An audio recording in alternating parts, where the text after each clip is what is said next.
مجھے عربی گھوڑوں کا بہت شوق تھا، پر میرا شوہر کمبل اوڑھ کے سو جاتا۔ ایک رات میں اپنی عربی سہیلی کے پاس گئی اور اس رات میرے تو ہوش ہی اڑ گئے جب میں نے عربی گھوڑا۔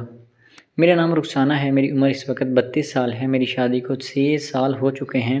قاسم کے ساتھ میری شادی ہوئی تھی۔ یہ مکمل طور پر گھر والوں کی مرضی سے ہوئی تھی۔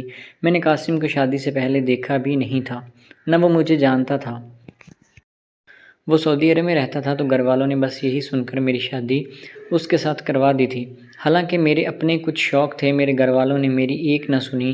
میں نے ان کو لاکھ منع کیا کہ مجھے قاسم کی شادی نہیں کرنی، لیکن گھر والوں نے مجھے مجبور کیا اور پھر میں مان گئی تھی۔ میں صرف ایک چیز کے لیے ہاں کی تھی، وہ یہ تھی کہ میرا شوہر سعودی عرب میں رہتا تھا تو مجھے بھی وہاں پر لے کر جائے گا، کیونکہ مجھے عربی گھوڑوں کا بہت شوق تھا۔ شادی کے 6 مہینے بعد ہی میرے شوہر نے میرے کاغذات مکمل کروا دیے اور پھر مجھے وہ سعودی عرب اپنے ساتھ لے گیا تھا۔ میں دکھنے میں بہت ہی پیاری اور خوبصورت تھی۔ میرا جسم بالکل بھی پاکستانی لڑکیوں کی طرح نہیں تھا، بلکہ عربی عورت لگتی تھی، کیونکہ جیسا جسم عربیوں کا ہوتا تھا میرا بالکل ویسا ہی ہے تھا۔ اس لیے مجھے بھی عربی بہت پسند تھے، لیکن میری شوہر سے میں سنبھل نہیں پا رہی تھی۔ میں نے اس کو بہت بتانے کی کوشش کی، لیکن وہ میری بات نہیں مانتا تھا۔ میں نے اس سے کہا کہ مجھے عربیوں کی سواری کرنے کا شوق ہے، لیکن جب بھی وہ میری یہ بات سنتا تو کمبل لے کر دوسری طرف منہ کر لیتا اور سو جاتا، اور منہ میں ہی کچھ بڑبڑاتا رہتا۔ میں ساری رات ایسے ہی تڑپتی رہتی تھی۔ مجھے سمجھ میں نہیں آ رہا تھا کہ میں کیا کروں۔ میرے پاس اور کوئی چارہ بھی نہیں تھا، کیونکہ مجھے نہ تو باہر نکلنے دیا جاتا تھا اور نہ ہی مجھے جاب کرنے کی اجازت تھی کہ میں باہر لوگوں سے ملوں، اپنے مسائل کا حل نکال سکوں۔ شوہر سارا دن کام کر کے گھر پر آتا تھا اور میں صرف اسی کے لیے کھانا اور باقی کے معاملات دیکھ لیتے تھے۔ لیکن میں نے اپنے شوہر سے کہا ہوا تھا کہ مجھے عربی گھوڑوں کی سواری کرنے کا بہت شوق ہے۔ وہ میری نہیں مانتا تھا، کہتا تھا کہ عربی گھوڑے بہت تیز ہوتے ہیں اور طاقتور ہوتے ہیں، تم ان کو برداشت نہیں کر پاؤ گی۔ لیکن میں بھی ایک ہی چیز پر اڑی ہوئی تھی کہ میں سواری کروں گی تو صرف عربی گھوڑوں کی ہی کروں گی۔ جب میرا شوہر نہیں مان رہا تھا تو میں نے اپنے ذہن میں ایک ترکیب سوچی کہ اس کا حل کوئی نہ کوئی تو ضرور نکالنا پڑے گا۔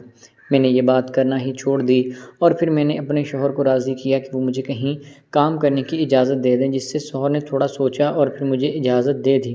اجازت ملنے پر میں بہت ہی زیادہ خوش ہوئی تھی۔ اب چونکہ سعودی عرب میں رہتے تھے، مجھے کافی ٹائم ہو گیا تھا، اس لیے مجھے عربی بھی آنے لگ گئی تھی۔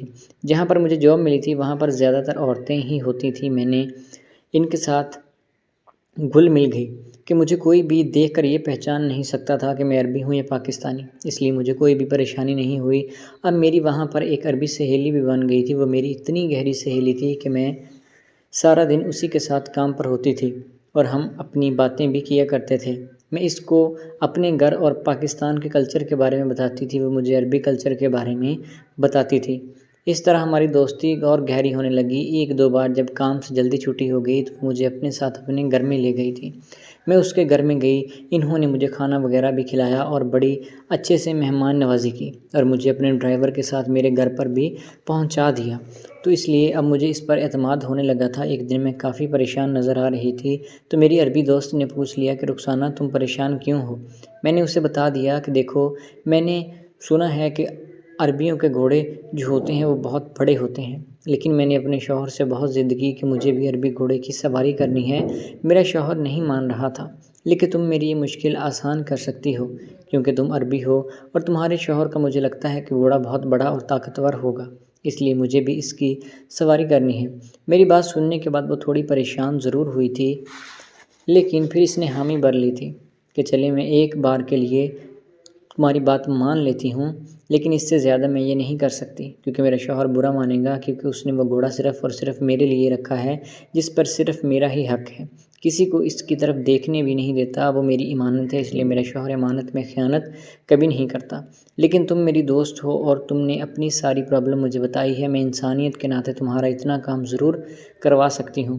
میں اپنے شوہر سے بات کروں گی، اگر وہ مان گیا تو پھر میں تمہیں گھوڑے کی سواری کروا دوں گی، لیکن تم نے مجھ سے وعدہ یہ کرنا ہے کہ تم کسی کے ساتھ بھی ذکر نہیں کرو گی، کیونکہ ہمارے عربی لوگ اس چیز کو اچھا نہیں سمجھتے کہ عربی گھوڑے کی سواری کوئی اور ملک سے آئی ہوئی عورت کرے۔ جب اس نے پرابلم کو سمجھا تو میں نے بہت خوشی کا اظہار کیا۔ میں نے اس سے کہا کہ میں اپنی جان تو دے سکتی ہوں، لیکن میں یہ بات کسی سے بھی نہیں کروں گی، یہاں تک کہ میں اپنے شوہر کو بھی نہیں بتاؤں گی۔ میں ساری زندگی تمہاری احسان مند رہوں گی، لیکن میری یہ خواہش پوری کر دو۔ میری عربی سہیلی نے مجھے بتایا کہ ہفتے کی رات کو ہمارے ہاں فنکشن ہوتا ہے جہاں پر مختلف طرح کے لوگ آتے ہیں، سارے اپنے اپنے انجوائے کرنے میں مصروف ہوں گے۔ تم میرے شوہر کو علیحدہ لے جانا اور وہاں پر جا کر گھوڑے کی سواری کر لینا، لیکن کوشش کرنا کہ کسی کو پتہ تک نہ چلے۔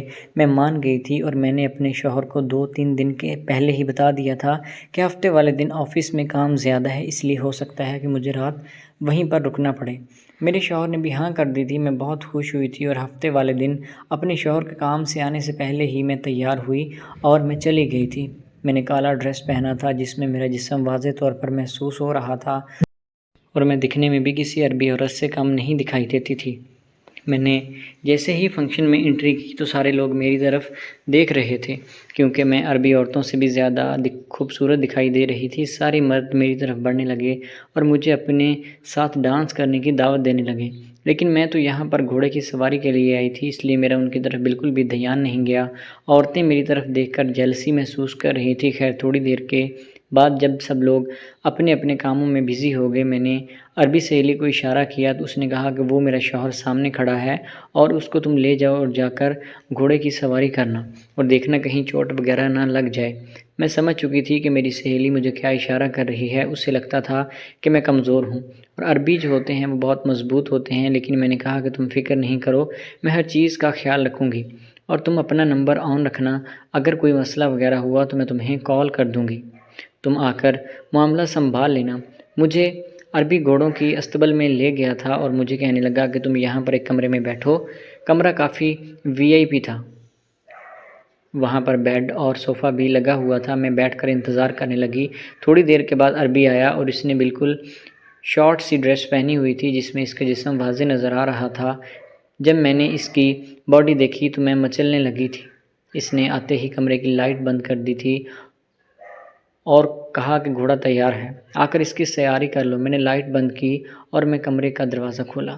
جب میں نے دیکھا تو باہر کالے رنگ کا 7 فٹ کا گھوڑا کھڑا ہوا تھا۔ میں نے اس کے شوہر سے کہا کہ مجھے اس پر بٹھا دو اور اس کے شوہر نے مجھے گھوڑے کے اوپر بٹھا دیا اور اس کی سواری کروائی۔ گھوڑا اتنا تیز دوڑ رہا تھا کہ مجھے جھٹکے بھی لگ رہے تھے، لیکن میری بھی یہی ضد تھی کہ میں آج سواری پوری کر کے ہی رہوں گی۔ گھوڑے کی سواری جب پوری ہوئی تو میں نیچے اتر آئی۔ اترنے کے بعد میرا حال برا ہو چکا تھا۔ میں نے اپنی دوست کو کال کی کہ مجھے آ کر سنبھالو، میرے سے چلا بھی نہیں جا رہا۔ میری سہیلی آئی، وہ مجھے پکڑ کر اپنے کمرے میں لے گئی اور مجھے جا کر سلا دیا۔ پوری رات میں سوئی رہی اور صبح جب میری آنکھ کھلی تو میرے جسم میں ابھی بھی درد ہو رہا تھا اور میں نے اپنی سہیلی کو بتایا کہ واقعی عربی گھوڑے بہت زیادہ تیز ہوتے ہیں اور بہت مزہ دیتے ہیں۔ وہ پوری زندگی میری خواہش پوری ہو گئی، میں تمہاری شکر گزار